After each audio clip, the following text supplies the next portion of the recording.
Guys, तो मैं Sophia personal से आपके लिए केमिस्ट्री के एक और नई वीडियो के साथ में, और हम यहाँ पर पढ़ रहे हैं क्लास 9th का chemistry first chapter. Second chapter हम ऑलरेडी कवर अप कर चुके हैं। अब हम यहाँ पर पढ़ रहे हैं हमारा chapter number 3, atoms and molecules. बहुत ही इंटरेस्टिंग चैप्टर है, बहुत सारे इंपॉर्टेंट टॉपिक्स हैं जिनको हमने ऑलरेडी प्रीवियस वीडियो सेक्शन में कंप्लीट कर लिया है।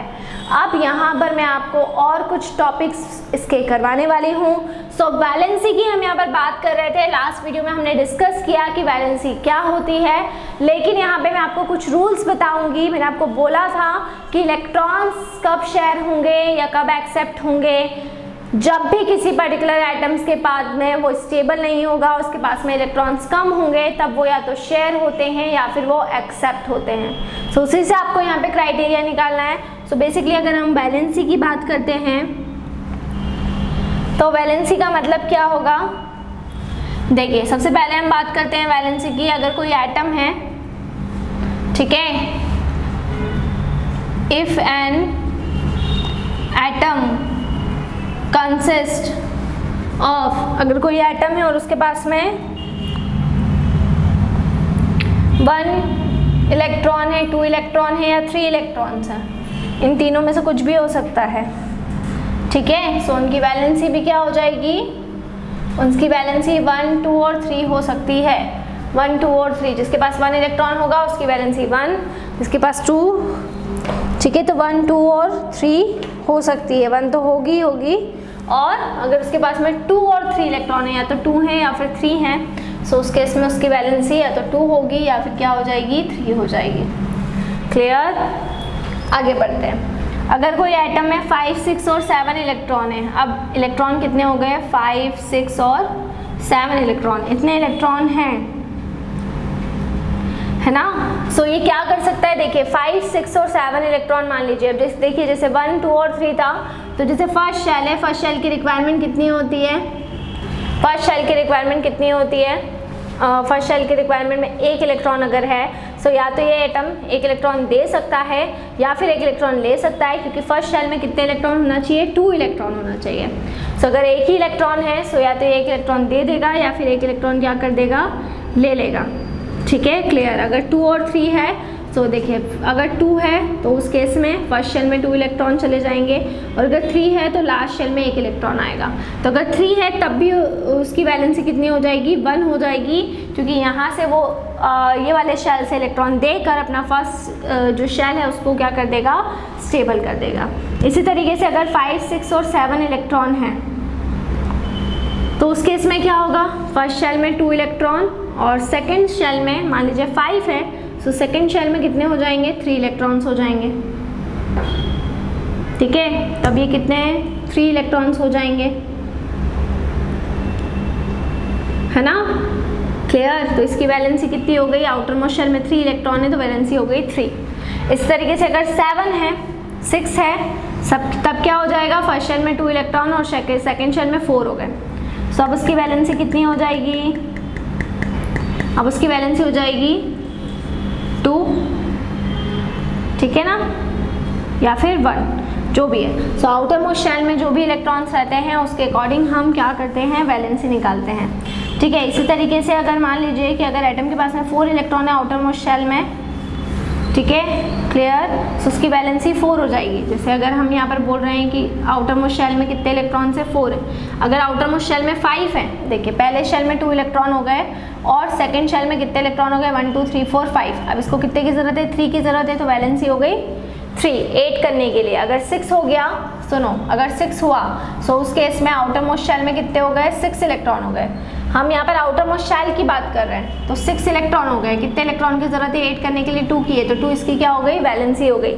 7 इलेक्ट्रॉन है, तो 7 इलेक्ट्रॉन के केस में क्या होगा, पहले शेल में 2 हो गए और सेकंड वाले शेल में कितने हो गए, 6 हो गए हैं। अब कितने की जरूरत है, 1 की जरूरत है, तो इसकी वैलेंसी 1 हो जाएगी। इसी तरीके से अगर 4 हो गए, मान लीजिए आउटर मोस्ट शेल में कितने इलेक्ट्रॉन है, 4 है। अब 8 करने के लिए कितने इलेक्ट्रॉन की जरूरत है, 8 करने के लिए 4 और इलेक्ट्रॉन की जरूरत है, तो उसकी वैलेंसी क्या हो जाएगी, 4 हो जाएगी। मतलब किसी भी शेल को जितने इलेक्ट्रॉन्स की रिक्वायरमेंट होती है ना, अपना ऑक्टेट कंप्लीट करने के लिए, उसको हम क्या बोलते हैं, उसकी उसको हम उसकी वैलेंसी बोलते हैं। फर्स्ट केस में क्या था, अगर शेल में एक इलेक्ट्रॉन है तो वो ये एक इलेक्ट्रॉन दे भी सकता है और एक इलेक्ट्रॉन ले भी सकता है, तो फर्स्ट वाले केस में वैलेंसी हो गई 1। अगर 2 इलेक्ट्रॉन है तो उसको ना ही लेने की ज़रूरत है और ना ही देने की ज़रूरत है आउटर मोस्ट शेल में, ठीक है। लेकिन अगर कितने इलेक्ट्रॉन है, 3 इलेक्ट्रॉन है, तो फिर वो एक इलेक्ट्रॉन क्या कर देगा, डोनेट कर देगा, तो उसके अकॉर्डिंग हम उसकी क्या करते हैं, वैलेंसी निकालते हैं।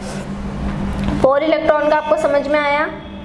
अब अगर उसके पास में मान लीजिए 8 इलेक्ट्रॉन है, 4th केस, अगर वैलेंस शेल में उसके पास में कितने इलेक्ट्रॉन है, आखिरी शेल में उसके पास में 8 इलेक्ट्रॉन है। सो 8 इलेक्ट्रॉन की केस में बच्चा क्या होगा, क्योंकि उसको रिक्वायरमेंट कितने की है, 8 इलेक्ट्रॉन की ही ज़रूरत थी और 8 इलेक्ट्रॉन उसके पास में है, सो ना ही उसको लेने की ज़रूरत है और ना ही उसको देने की ज़रूरत है, तो इस केस में वैलेंसी क्या हो जाएगी, इस केस में वैलेंसी हो जाएगी 0, ठीक है। सो यहाँ पर इन रूल्स को आपको ध्यान में रखना है। आउटर मोस्ट शेल के अंदर जो भी इलेक्ट्रॉन्स रहते हैं उसके अकॉर्डिंग आपको देखना पड़ेगा कि वो कितने इलेक्ट्रॉन्स को गेन कर सकता है, कितने इलेक्ट्रॉन डोनेट कर सकता है, वही उसकी वैलेंसी होती है। मतलब मोस्ट स्टेबल कॉन्फ़िगरेशन तक पहुंचने के लिए कि उसके ऑर्बिटल के अंदर जितने इलेक्ट्रॉन्स की रिक्वायरमेंट है उतने इलेक्ट्रॉन उस ऑर्बिटल के अंदर चले जाएं, उस स्टेज तक पहुंचने के लिए हमको जितने भी इलेक्ट्रॉन की ज़रूरत रहेगी, जितने भी इलेक्ट्रॉन की वहाँ पर नीड रहेगी, उतने इलेक्ट्रॉन उसको या तो देना पड़ेंगे या लेना पड़ेंगे और वही उसकी क्या हो जाएगी, वैलेंसी हो जाएगी, ठीक है। आपको आउटर मोस्ट शेल, आपको पहले शेल से मतलब नहीं है, आपको दूसरे शेल से मतलब नहीं है, आपको तीसरे शेल से मतलब नहीं है, आपको मतलब रहेगा आखिरी शेल से, जो भी आखिरी लास्ट शेल बन रहा है। जैसे मैं आपको समझाती हूँ, जैसे क्लोरीन मान लीजिए, क्लोरीन का कितना होता है, 17 होता है, ठीक है। सो यहाँ पर क्या हो जाएगा, पहले शेल में 2 इलेक्ट्रॉन हो गए, दूसरे शेल में, सेकेंड शेल में कितने हो गए, 8 इलेक्ट्रॉन हो गए, तो 8 और 2 कितना हो गया, 10। लेकिन क्लोरीन का एटॉमिक नंबर कितना है, 17 है। सो आखिरी शेल में कितने इलेक्ट्रॉन है, 7 इलेक्ट्रॉन है। सो मुझे ना ही फर्स्ट शेल से मतलब है, मुझे ना ही सेकेंड शेल से मतलब है, मुझे किससे मतलब है, मुझे थर्ड शेल से मतलब है। सो थर्ड शेल में कितने इलेक्ट्रॉन्स हैं, थर्ड शेल में मेरे यहाँ पर 7 इलेक्ट्रॉन्स हैं, और अगर 7 इलेक्ट्रॉन्स हैं सो इसको मुझे दिखाई दे रहा है कि हाईली स्टेबल होने के लिए इसको कितने इलेक्ट्रॉन्स की ज़रूरत है, केवल 1 इलेक्ट्रॉन की ज़रूरत है, इसलिए उसकी वैलेंसी क्या हो जाएगी, उसकी वैलेंसी 1 हो जाएगी। सो किसी भी एलिमेंट को स्टेबल होने के लिए, मोस्ट स्टेबल कॉन्फ़िगरेशन तक पहुंचने के लिए जितने भी इलेक्ट्रॉन्स की रिक्वायरमेंट रहती है वही उसकी क्या हो जाती है, वही उसकी वैलेंसी हो जाती है, ठीक है, क्लियर। जैसे सोडियम का ले लेते हैं एग्जाम्पल। सो सोडियम का कितना होता है, सोडियम का Na होता है। फर्स्ट शेल में कितने चले गए, 2, सेकेंड शेल में 8 चले गए, लेकिन अब थर्ड शेल में कितना बचा, ओनली 1 इलेक्ट्रॉन बचा, केवल 1 इलेक्ट्रॉन है। अब सोडियम को स्टेबल होने के लिए 7 इलेक्ट्रॉन ले तो नहीं सकता, वो 7 इलेक्ट्रॉन्स नहीं ले सकता, नॉट पॉसिबल। तो क्या करेगा, 1 इलेक्ट्रॉन दे देगा। जब 1 इलेक्ट्रॉन देगा ये वाला तो हो जाएगा +1, ठीक है। सो 1 इलेक्ट्रॉन देगा, इसलिए क्या होगा, +1 होगा। सो इसी तरीके से हम वैलेंसी को निकालते हैं।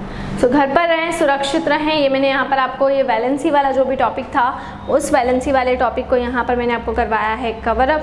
नेक्स्ट वीडियो में हम इसके और कुछ टॉपिक डिस्कस करेंगे। हम कुछ एलिमेंट लेंगे, उनकी वैलेंसी, उनके ऊपर चार्ज किस तरीके से डिनोट किया जाता है, उसको हम सीखने वाले हैं। तो बहुत ही इंपॉर्टेंट और बेसिक टॉपिक हमारा चल रहा है बेटा। ये आने वाली सभी क्लासेस में आपको काम में आएगा। अगर ये आपको नहीं आएगा तो आप कोई भी केमिकल रिएक्शन नहीं कर पाएंगे। सो घर पर रहें, सुरक्षित रहें, बाहर ना निकलें। हमारे चैनल को लाइक करें, शेयर करें और सब्सक्राइब करें, और इसी तरीके से हमारे साथ में जुड़े रहिए।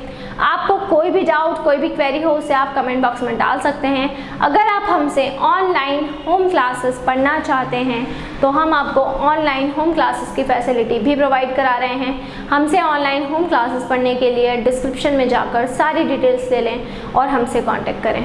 घर पर रहें, सुरक्षित रहें, बाहर ना निकलें, बहुत ज़रूरी हो तो ही बाहर निकलें।